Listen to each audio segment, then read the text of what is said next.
Well, hey guys, we're deep in the heart of Chickasaw County, Mississippi at Asbury Cemetery. And I'm a little bit excited today because my daughter decided to come along with me. She's only done one other video. At any rate, we're here today to tell the story of Reverend James Pelan. You see, Reverend Pelan was murdered on July the 2nd, 1863. Now, no discrepancy exists about the fact whether or not he was murdered. The question seems to exist by some of us modern-day folk about who did the killing and why. I found a story about a James Pelan who was a Presbyterian minister in Macon, and well, this is not Macon. It apparently originated in a book called Tupelo in 1905. Pelan had been called to the pastorate in Macon, and he was a Unionist. A committee was appointed by local citizens to examine his library. A bunch of his books were condemned because they contained abolitionist sentiment. His life became horribly difficult because of his political enemies. Many sermons were misconstrued as being contrary to the sovereign interest of the great state of Mississippi. Threats against his life were freely made, and so he resigned his ministry and moved to the country.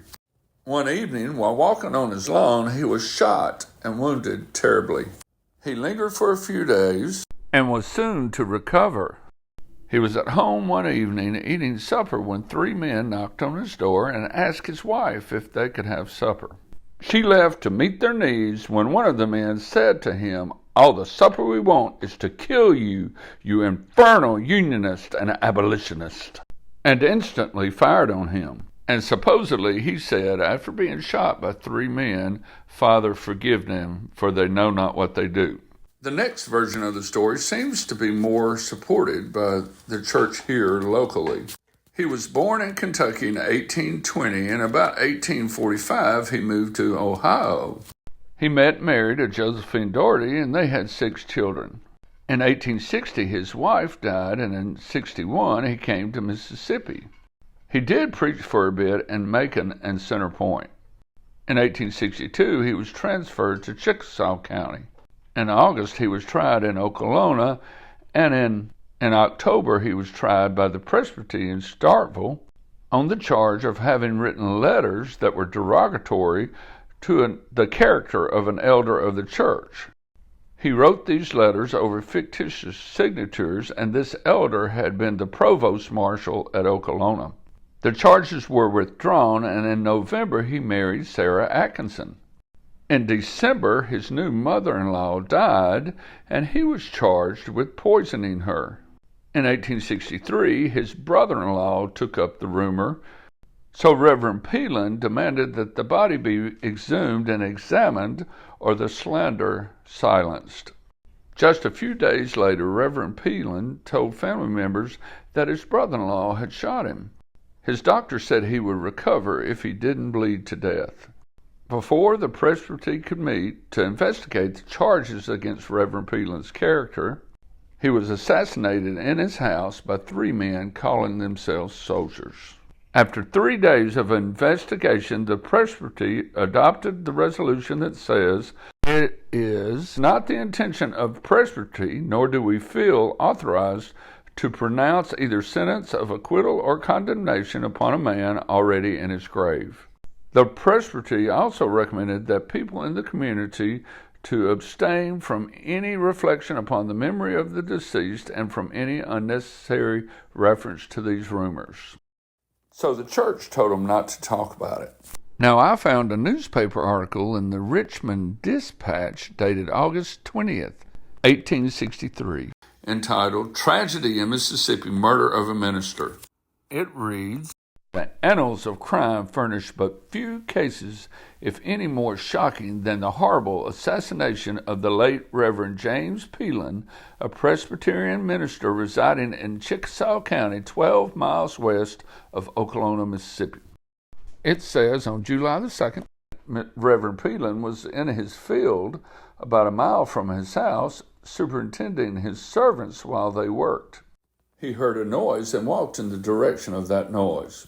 An assassin rose up from the weeds with a double-barreled shotgun and busted a cap. Reverend Pelan turned and tried to run when the assassin fired the other barrel, planting 11 buckshot in Pelan's back just below the left shoulder blade. He told his stepson and neighbors who the assassin was. He was carried home in critical condition, but with careful nursing and skillful surgical treatment, it became apparent that he was likely to recover. The article goes on to say that on Tuesday evening, on July the 21st, 3 armed men disguised as soldiers rode up to the gate and requested to see the gentleman of the house.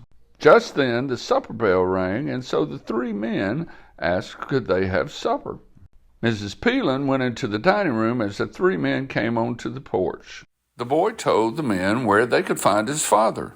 The Reverend's wife heard one of the men exclaim, "Mr. Pelan, this is the supper we want," and he instantly fired, shooting Pelan through the heart, the muzzle of the gun being so close that his clothes were set on fire. The assassins immediately turned and ran to their horses. One assassin had to cut his reins loose as he couldn't get them untangled from the fence. Mrs. Pelan rushed back into the room and spoke to her husband, could get no answer, then ran to her drawer and found a pistol. She then busted 3 caps in an attempt to fire. The pistol had sat so long that the tubes were rusty and did not go off. The assassins turned their guns on her and swore they would shoot her if she did not go back into the house. The one who had to cut his reins free mounted, and they galloped off together. Mrs. Pelan returned to the house and found her husband dead on the floor. Now, I don't know which version of the story you prefer. I kind of like the one I found in the Richmond Dispatch. Why don't you leave a comment telling me which story you think is most truthful right after you bump that like button. Nonetheless, I hope you've enjoyed learning about the Reverend James Pelan today. Thank you.